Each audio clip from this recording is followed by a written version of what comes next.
Assalamualaikum warahmatullahi wabarakatuh. Bertemu lagi untuk perkuliahan online di kesempatan kali ini.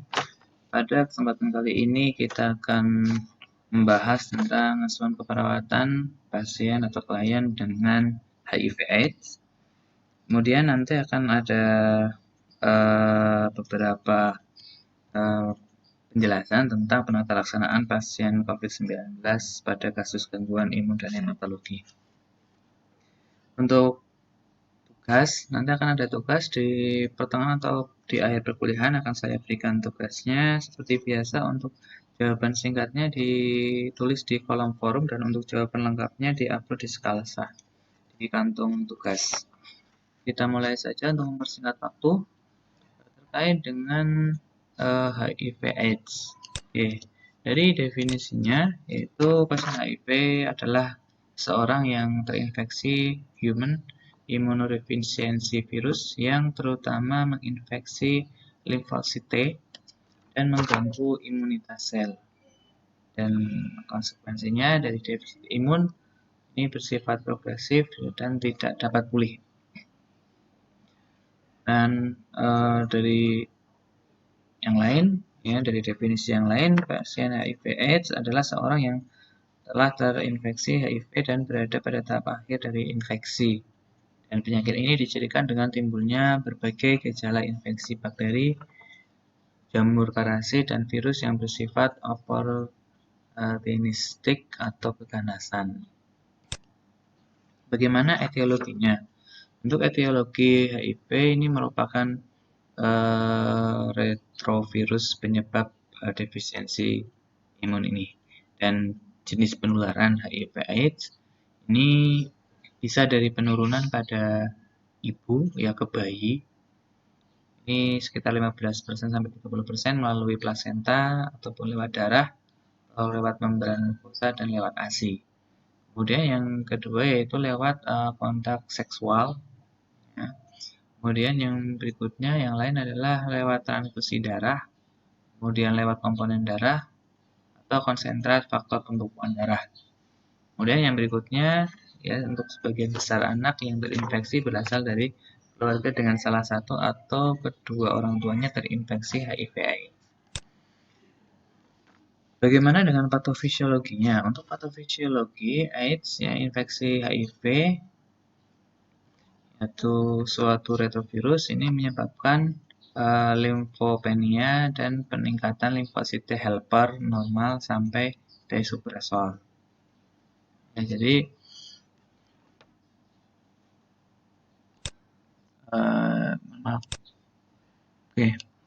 jadi mulai dari limfopenia dan limfosit T helpernya normal sampai T suppressornya mengalami kenaikan. Kemudian dari imunosupresinya ini hasil penurunan fungsional dan jumlah sel TCD4 ini mengalami penurunan. Ya, seperti kita sudah pernah bahas terkait dengan anatomi fisiologi sistem imun ya. Jadi silakan dipelajari lagi terkait dengan sel T CD4. Ya. Kemudian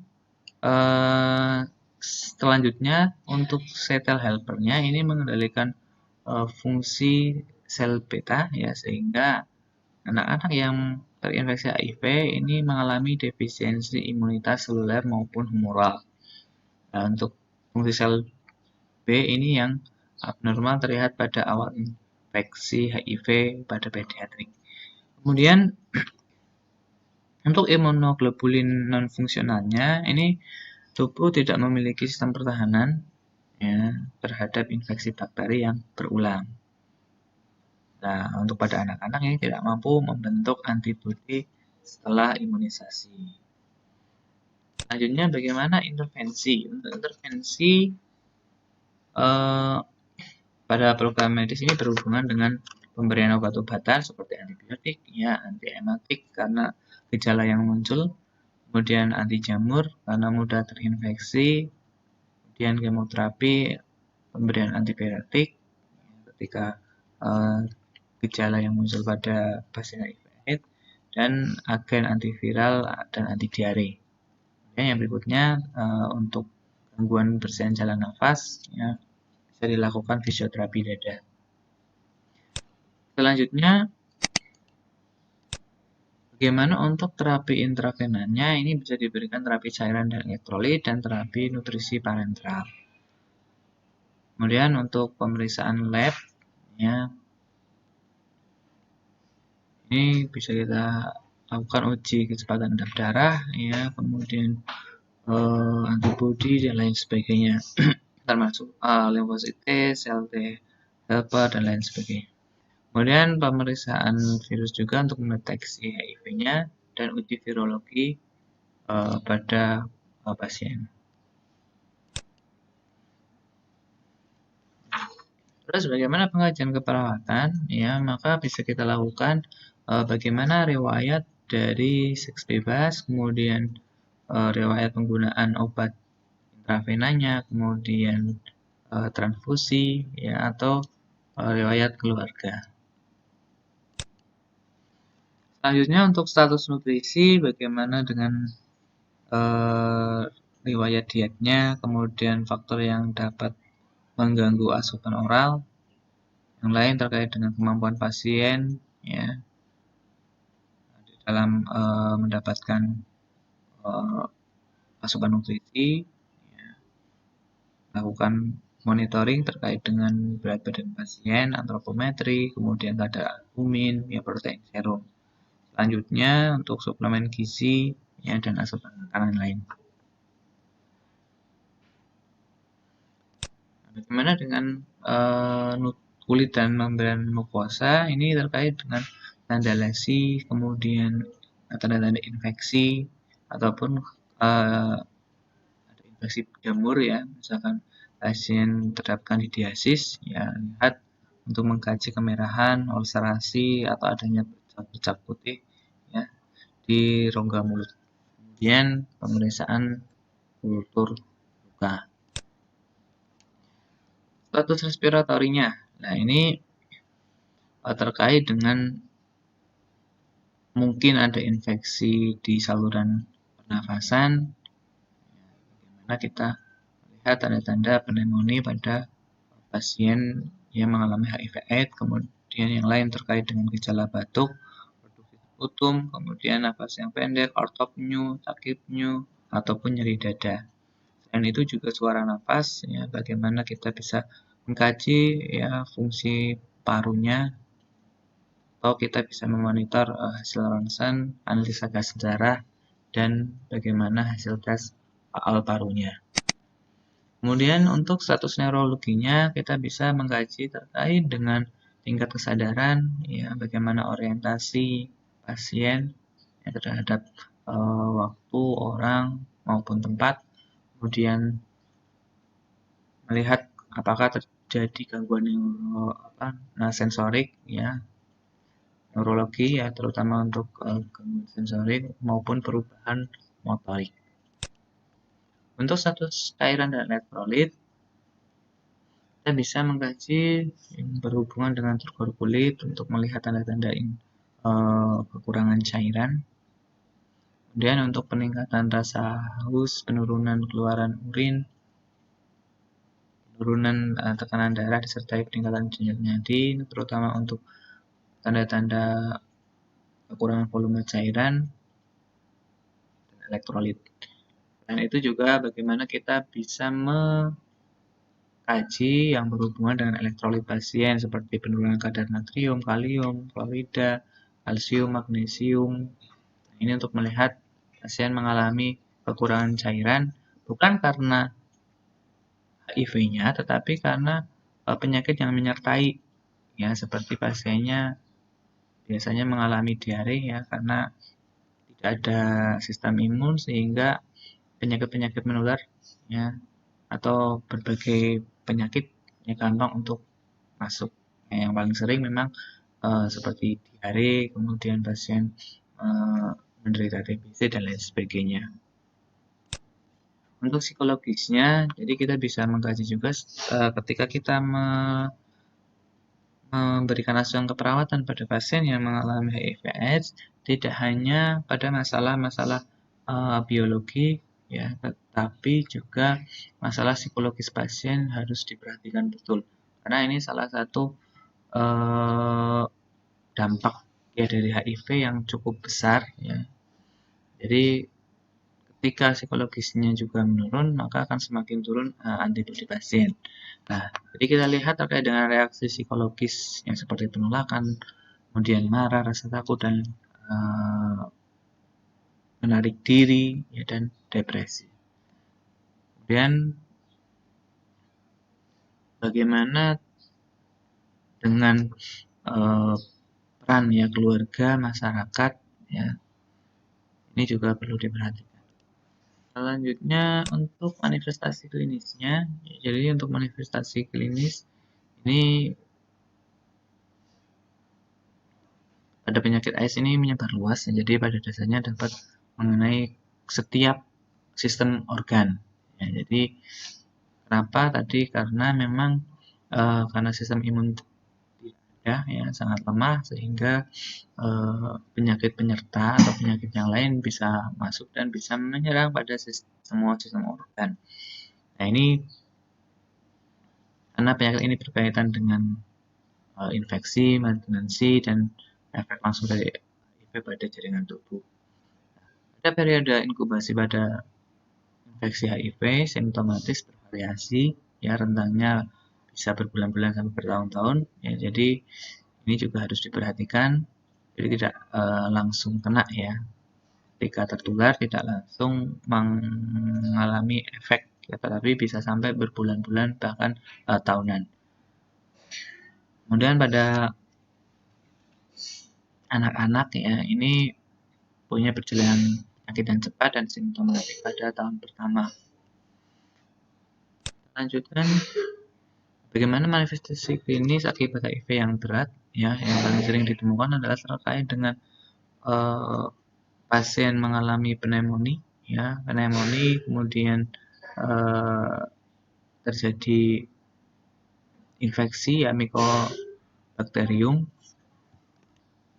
ya, baik itu Mycobacterium tuberculosa ya, misalkan TB paru ataupun Mycobacterium avium complex. Kita lanjutkan yang berikutnya, bagaimana dengan gastrointestinal. Nah, ini mulai dari hilangnya rasa lapar ya atau anoreksia, mual, ya, muntah, kemudian diare, dan untuk yang lain seperti terjadinya kandidiasis, ya, ini juga sering terjadi pada pasien yang mengalami HIV.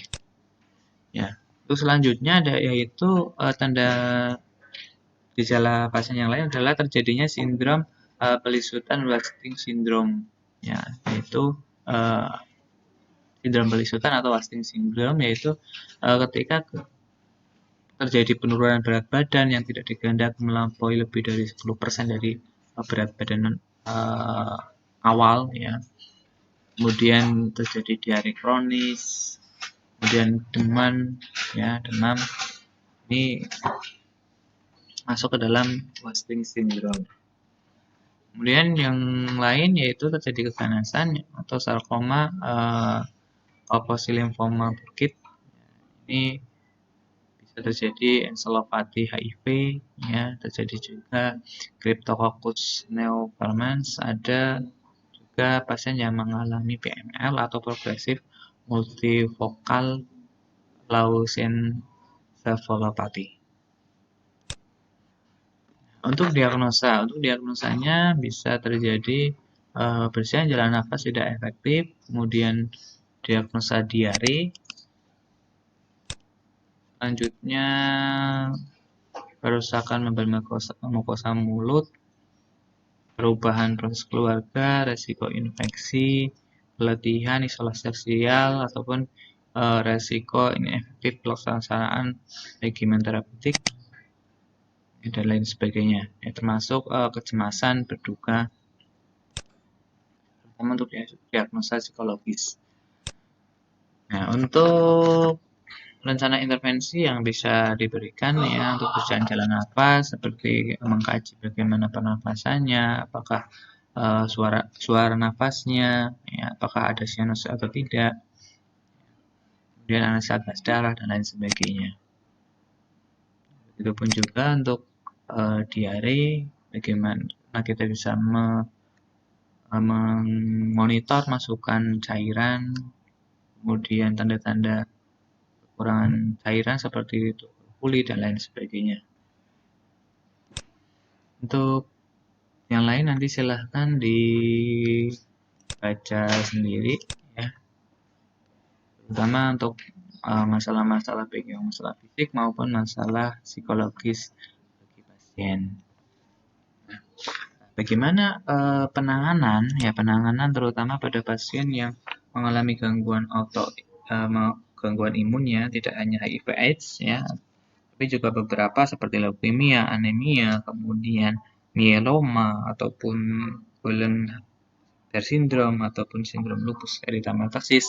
Ini untuk penanganannya berdasarkan gejala pada pasien yang mengalami COVID-19. Jadi kan ya karena COVID-19 ini menginfeksi saluran pernafasan. Jadi sering sekali tanda yang muncul banyaknya sputum ya atau lendir ya, lendirnya itu biasanya juga lengket. Nah, ini banyak terkumpul di saluran pernafasan. Yang bisa kita lakukan ya adalah kita selain tanda gejala yang lainnya seperti demam, ya, batuk dan lain sebagainya. Yang bisa kita lakukan untuk penata laksanaannya adalah kita bisa melakukan batuk efektif pada pasien.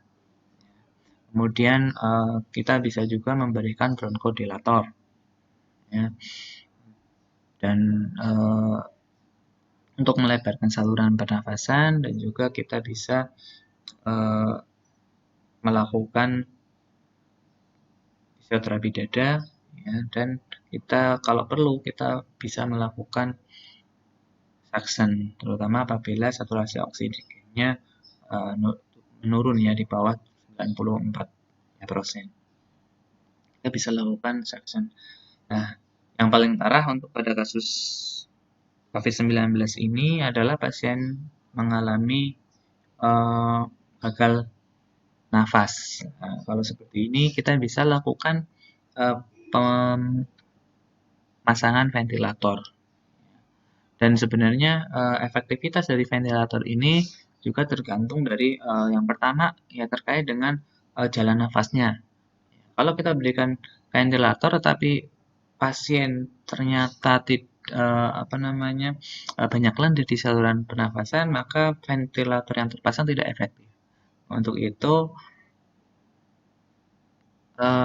melakukan suctioning ya atau melakukan suction ini sangat penting. Jadi kita pastikan bahwa bersihan jalan nafas pasien betul-betul baik. Nah, kita bisa lakukan dengan sebelumnya kita kaji dulu ya terkait dengan suara nafasnya. Kemudian juga bisa lakukan dengan auskultasi. Dan kita bisa cek ya untuk saluran nafas lah. Kalau perlu kita bisa lakukan suctioning terlebih dahulu ya sebelum pemberian ventilator. Nah, ini untuk kasus yang paling parah. Tapi kasus yang lain ya seperti gejala-gejala seperti demam ya kita berikan obat-obat antipiretik. Dan terutama kita berikan nutrisi yang cukup ya, vitamin baik itu oral maupun parenteral ya, ataupun kita berikan kolaborasi dengan ahli gizi untuk diet pasien supaya untuk meningkatkan sistem imun pasien. Nah, ini adalah penata laksanaan pasien pada kasus COVID-19 ya baik karena ini tidak hanya pada masalah kasus-kasus gangguan imun karena memang kasus COVID-19 ini masuk dalam masalah gangguan sistem imun. Ya, jadi tidak hanya pasien dengan leukemia, anemia, tapi orang yang tidak ada riwayat penyakit lain, ya kemudian orang tersebut terkena COVID-19 ini masuk ke dalam gangguan sistem imun. Ya, saya kira itu saja untuk perkuliahan kali ini dan untuk tugasnya ya. Jadi silakan kalian merangkum tentang sindrom lupus dan tentang Guillain-Barré syndrome. Jadi tugasnya adalah merangkum, setiap mahasiswa merangkum tentang sindrom lupus dan Guillain-Barré syndrome. Saya kira itu saja, semoga bermanfaat. Saya akhiri. Wassalamualaikum warahmatullahi wabarakatuh.